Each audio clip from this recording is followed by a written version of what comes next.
Welcome back, gang, for the first time and hopefully many more to come. Don't forget to subscribe to the YouTube channel and click on the notifications right here, this little bell, so you can get those emails every time we go live. Peace.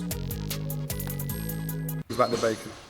Speaking of surprises, were you at all surprised that there wasn't any back and forth with negotiations, that this fight didn't have to go to purse bid, and that in fact Eddie and Frank were able to come together with an agreement? Yeah, without a doubt, because at the end of the day, you know, both parties think their man's got the cojones to win the fight. You know, Frank will say, yeah, go for it. You know, get in there, it's your son. And he'll say the same thing. And that's why these fights can easily be made. It can be so simple. A lot of times when fights can't be made with the politics, I think it's more ego more than anything else. TV companies, promoter, I think that's what it is more than anything else. But I'm glad for Billy, because Billy pulls this off, gets his fight out there again. Again, he's travelled abroad. Again, he's done what he's had to do.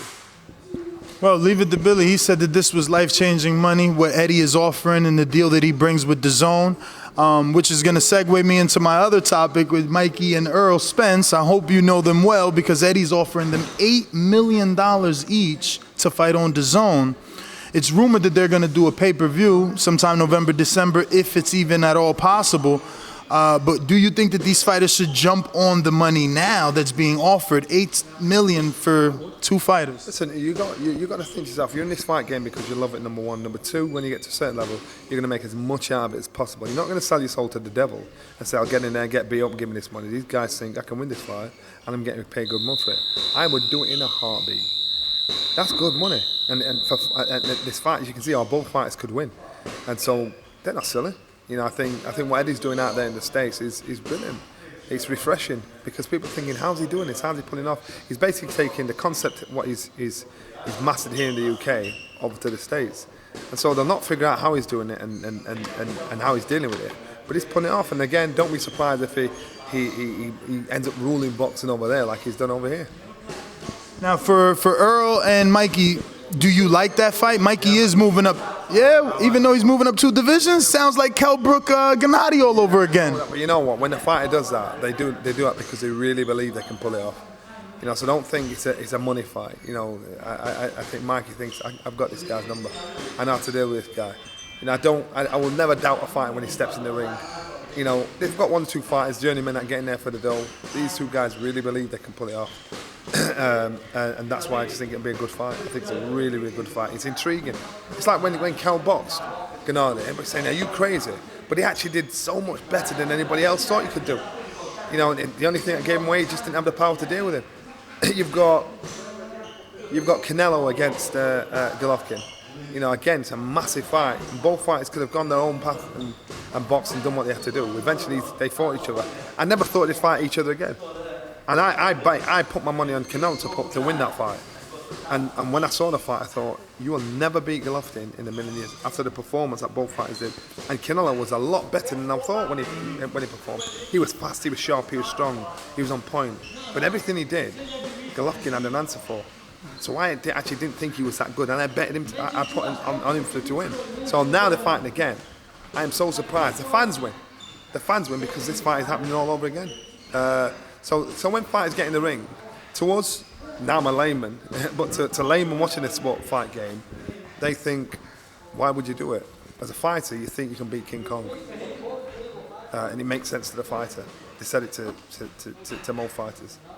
How much of a global or just a stardom push is a win over Errol Spence going to be for Mikey? Because in my humble opinion, they're both destined to be stars. They have 2 different trajectories. Mikey's jumping 2 ways. You know, he'll get maximum. He'll probably get more props out of the win than Crawford. He'll get more out of it because of the win he gets, because of how he's done it. He stepped up 2 weights and done a great job. So I can understand what he's going for. Some fighters fight to make money. Some fighters fight to get titles. Some fighters fight to create a legacy. You know, they want to be special. You look at the likes of Ali and people like that or Mayweather that won titles upon titles upon titles. They're rich beyond your wildest dreams, and you think, what is it that motivates you? Why are you carrying on? And that's what you think to yourself. But these guys are in it because they want to do something special. They want to create a legacy in the game, and I can see why Mikey's doing it. Mikey wants to do something. Mikey, but what about Earl? What does Earl win? Are you gonna give Earl credit for beating Mike? Of course, because Earl's thinking. What Earl's saying is, you're coming to fight me. You want to fight me for real? How come? You know, I mean, he said that's to him. He's insulted that this guy of 2 weights down is coming to fight him. He's come and he can't say no. You've got to give him credit. He's basically killing King of his hill. He's saying, no, you want to come and fight me? This is Big Boys League. Come on, jump up. Now that's how he's dealing with it. So you've got to give him credit. He's just standing his ground. He's basically saying, don't piss me off, man. You coming into my game. You think you're going to do that to me? So you can understand why both fighters are going for this fight. Why both fighters are saying, right, this is why I'm taking it. Mikey wants to create something special. They're all thinking, are you mad? You're going to get hurt. So it's pride. How many pay-per-view buys do you think it does in America? I think in America, I think to tell you the truth, I think within the boxing circle, we love this fight. We get this fight 100%. I think both fights is about character, and the character they've built a fan base, a crossover appeal. It's big. I can see bigger fights out there. But it is a big fight, and it's an intriguing fight as well. To me, it's a purist. You know, if you love the sport of boxing, this is the fight you want to watch. To me, it'll be, I have everything: punch power, boxing ability, speed, arrogance, pride involved. I think this fight is massive. No number then. No number, man. I'm an American. All right, I'm gonna give you some gauges. Gennady and Lemieux did 170. Ward and Sergey Kovalev, both fights 190.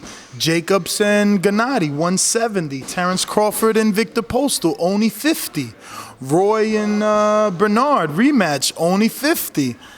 So I mean, Bradley Marquez 225. But these are about characters. These are about fan base for both characters and fan base. So you look at both fighters, and they've got a big fan base. They've got a big following. They can go the high numbers. It's hard because there are some good fights out there, and they don't get the credit. They don't get the high numbers, and you don't know why. To me, I think that's a really, really good fight. I think it's a big fight. Billy Joe said he feels that Mikey is a global star already. Has he reached the UK? Is he a household name in the UK? Yes, he is. He is. In the UK, we've seen him. We've heard him a few times on Sky, and we look at him and think, wow, this guy's on it. This guy, he's slick. He's correct. You like everything about him. I don't know what the attitudes are like in the States, because, say for instance, when I was over in the States and Wilder was fighting Ortiz, and I was outside the Barclays Centre, and I just re-interviewed somebody. I said to this woman, do you know what Deontay Wilder is? And she said, no. I'm thinking, what? Now, it was a shock to me because I'm into boxing my life. But it also was a shock because I thought, you're from New York. The heavyweight champion of the world is boxing right here.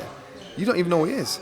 So the attitudes in the States are very different. That's why you get a lot of ex-American fighters come over here to the UK and they'll make a good living just doing after-dinner events, talking about their life. Because the fans here appreciate what you've done, appreciate what you've achieved. So that's what I'm saying. It's hard to gauge the attitude of the American public, non-fighting public, than the UK. You're looking at an example, Anthony Joshua at Wembley Arena, George Groves, Carl Froch at Wembley Arena. These places were full of 80,000, 90,000 people there. They aren't just all boxing fans. These people have been built into stars. I think that's what Eddie's trying to do with certain fighters over there. Build them into household names, and that's where the dough comes in. So it's trying to understand the American culture when it comes to looking at boxing. Maybe it's because they've got so much choice: basketball, American football, baseball. It's just, and UFC is massive over there, a lot bigger over there than it is over here. So they've got so much choice.